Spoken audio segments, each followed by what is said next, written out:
Baik, selamat sore Pak Arif. Jadi, perkenalkan kami dari kelompok balistik yang beranggotakan saya sendiri, Sulfa Mustafa, dengan NIM 010. Terus saya Christian Felix Salimah Sugiono dengan NIM 31.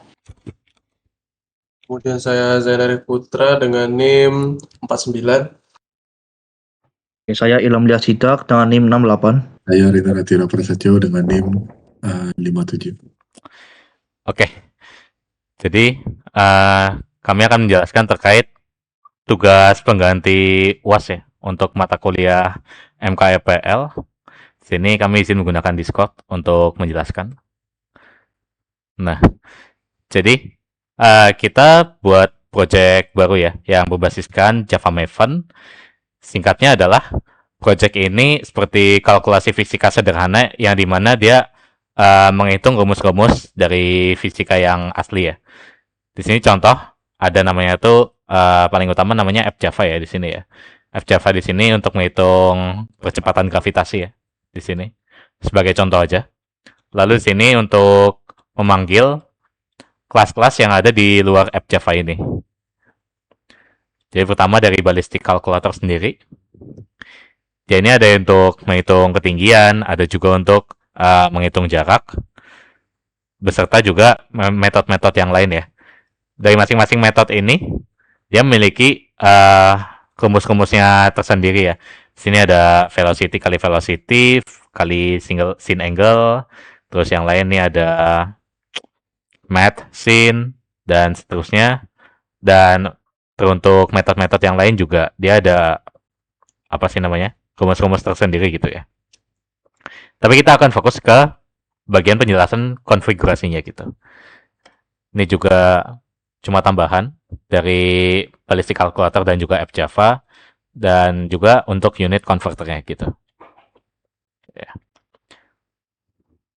Terus kita sediakan juga ada 4 unit test ya terkait 4 kelas Java yang ada di project kita. Di sini ada untuk mengetes running F-Java, terus ada juga untuk kalkulatornya ya. Sini masing-masing metode dia disediakan ada parameter result dan delta ya. Dia ini untuk menghitung hasil masing-masing keluaran dari perhitungan fisikanya. Tujuan dari parameter delta ini adalah untuk membatasi output yang dihasilkan dari perhitungan Java-nya ya. Karena kalau kita tidak memakai parameter Java ini, dia bakal menghasilkan output yang tidak terhingga gitu. Ya, ini berlaku untuk semua metode yang ada di ballistic calculator. Di sini juga sama, dan untuk unit converternya juga. Lalu yang ketiga adalah ada namanya itu POM XML.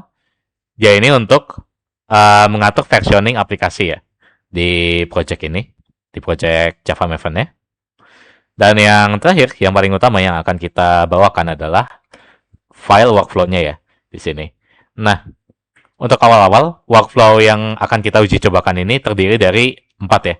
Yang pertama ada untuk integrasi kode, yang kedua ada untuk automatic testing untuk menguji semua unit test dan juga untuk menghasilkan kode coverage. Yang ketiga ada inspection, yaitu untuk ngecek kualitas kode dengan menggunakan check style dan PMD ya. Ini untuk bawaan dari dalam Java-nya.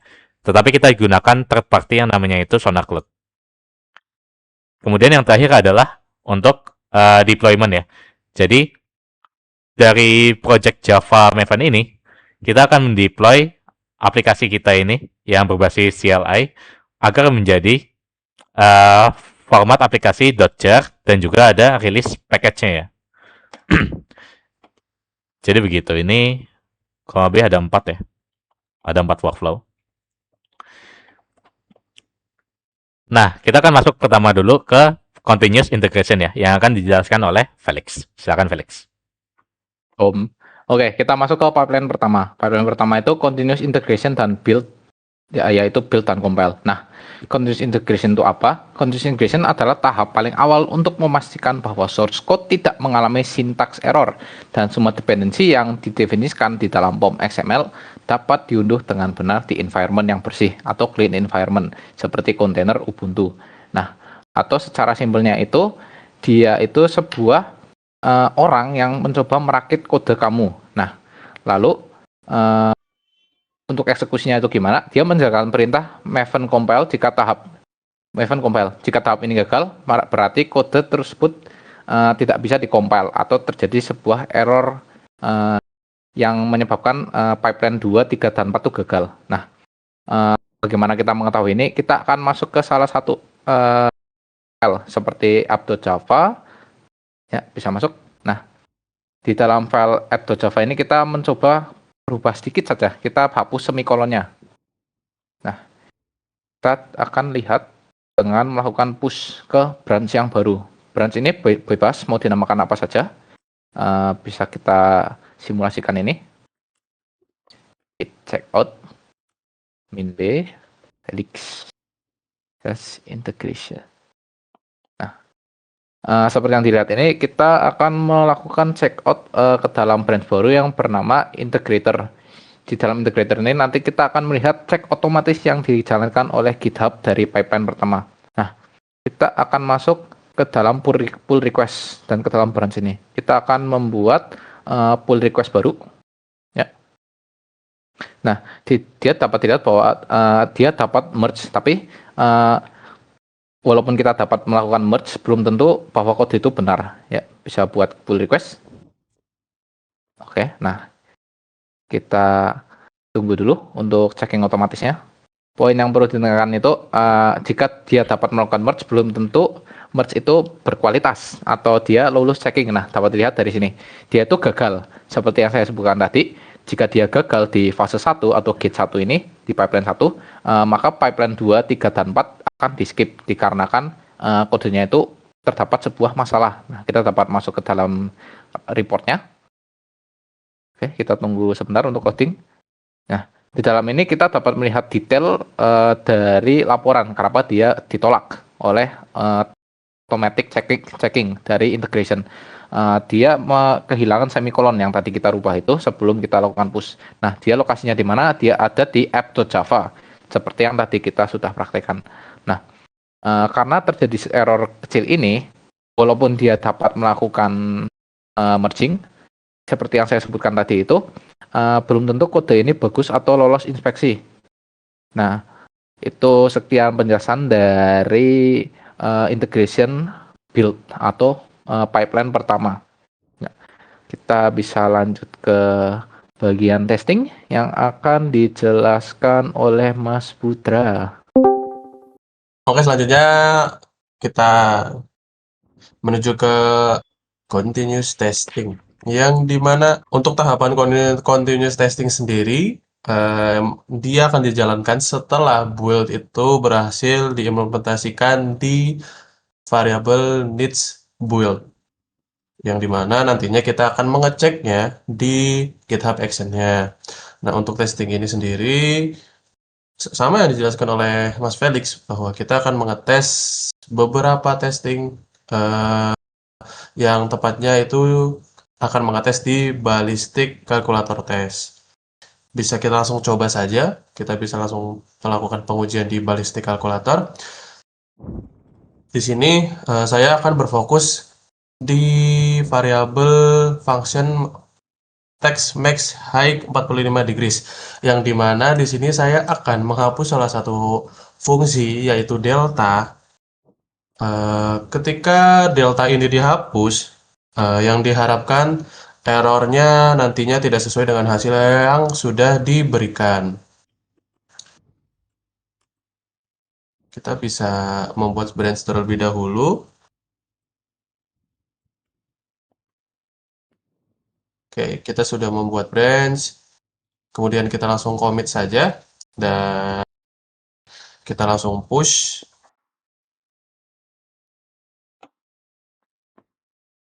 Oke, kita bisa langsung melihat di bagian compare pull request-nya. Kita langsung lakukan pull request atau PR-nya. Kita tunggu seperti biasa beberapa saat, paling lama 1 menit. Dan perbedaannya untuk testing ini sendiri, dia dari pipeline 1 hingga 4, ketika pipeline ada yang error, yaitu misalnya pipeline 3, Dan di sini perbedaannya untuk testing, ketika dia menjalankan sebuah pengecekan, apabila ada salah satu pipeline yang error, maka pipeline yang lain tidak akan mempengaruhinya. Jadi, semisal pipeline 1 berhasil, pipeline 2 error, pipeline 3 berhasil gitu. Jadi tidak akan mengganggu jalannya proses checkingnya, tesnya. Jadi tes hanya pada pipeline yang di testingnya. Oke, di sini kita melihat continuous testing tidak berhasil. Kita bisa langsung saja pergi menuju continuous testingnya. Kita bisa melihat error apakah sudah sesuai dengan yang kita ubah atau tidak. Kita di sini bisa melihat di bagian line 273 di file ballistic calculator test di function test make height 45 degrees, yang dimana untuk expected-nya yang awalnya 63,71, tapi di sini kita hapus deltanya, maka nilainya akan menjadi 63,7104 sekian. Nah, itu yang menyebabkan deltanya tidak berfungsi karena sudah dihapus. Untuk tes run-nya di sini kita berhasil 57, dan untuk kesalahannya 1 karena kita menghapus filer tes tadi yang delta itu. Mungkin itu untuk continuous testing. Selanjutnya saya bisa menyerahkan kepada Ilham untuk menjelaskan selanjutnya. Silakan Ilham. Oke, jadi terima kasih untuk Mas Putra dan Zulfa. Jadi untuk di tahap kali ini itu continuous inspection. Jadi kita akan memakai dua, yaitu Sonar Cloud dan GitHub Action ya. Jadi untuk pertama saya akan menjelaskan tentang YML itu sendiri. Di sini kita menggunakan Ubuntu latest ya, sebagai runs on, kemudian ada setup JDK-nya, dan kemudian di sini karena kita memakai Sonar Cloud ya, dan sebelumnya kita sudah melakukan GitHub Action juga, yang itu berarti kita juga sudah menanamkan Sonar token di sini seperti itu. Nah, kemudian apa itu inspection gitu ya. Jadi inspection intinya adalah gimana caranya kita melihat code smell atau kesalahan-kesalahan kode atomik yang ada di project kita seperti itu. Nah, untuk ini kita akan dibantu dengan GitHub Action dan Sonar Cloud. Mungkin setelah YML ini saya menjelaskan langsung ke ini ya, ke GitHub-nya seperti itu. Oke, ini saya sudah nge-push branch-nya seperti itu. Mungkin bisa di request saja, nggak apa-apa.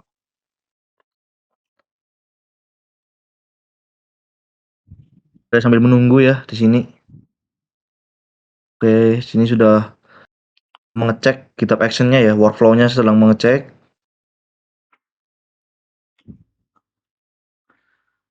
Nah, di sini otomatis karena kita sudah menaruhkan Sonar token ya.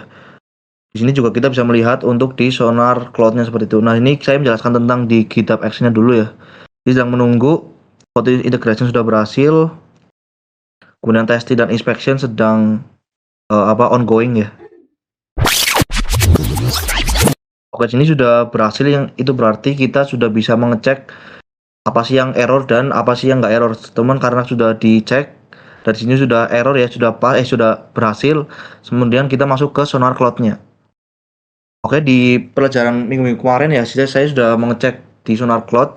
Jadi untuk di Sonar Cloud itu ada dashboard auto overview yang akan menampilkan beberapa duplication, open issues, atau coverage code yang ada di project kita. Dan sini sudah ya, itu artinya di project kita itu sudah tidak ada error atau issue seperti itu. Nah, ini ada open issues juga, duplication, security rating, dan mungkin bisa di scroll bawah Jul. Oke, di summary ini 0, kemudian di coverage-nya juga 0, duplication 0,0%, dan security hotspot-nya itu 0 juga. Yang itu berarti di project kita itu sudah aman dan sudah secure. Nah, itu berarti juga kompleksitas code atau kesalahan code smell yang sudah kita jelaskan di minggu kemarin di project pribadi itu tidak ada di project ini seperti itu. Nah, kesimpulannya adalah di Sonar Cloud ini dan kita workflow kita bisa melakukan inspection otomatis ya, atau automatic inspection untuk menjalankan CI/CD kita agar project kita bisa lebih cepat dan bisa terhindar dari human error seperti itu.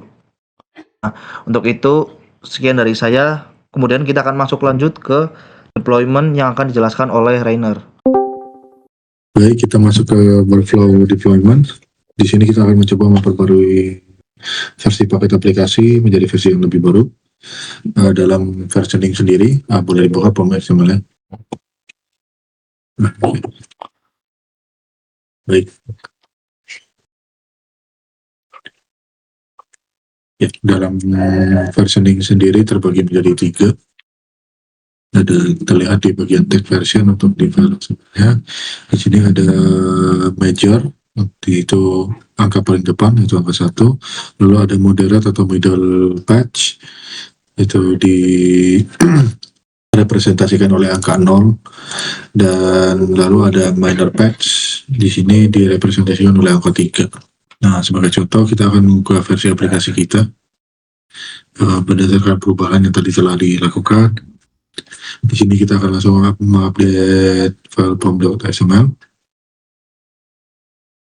Iya, kita melakukan upgrade versi minor ya tadi. Lalu kita akan buat PR.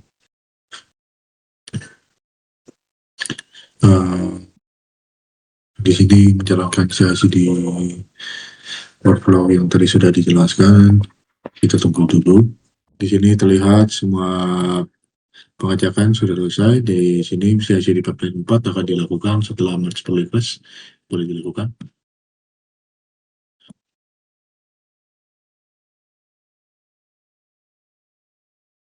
Ya, kita akan menunggu terlebih dahulu untuk pipeline. Baik, untuk workflow-nya sudah selesai. Di kanan jika bisa dilihat di bagian releases, di situ sudah version 1.0.4 sudah terlihat bahwa versioning sudah naik.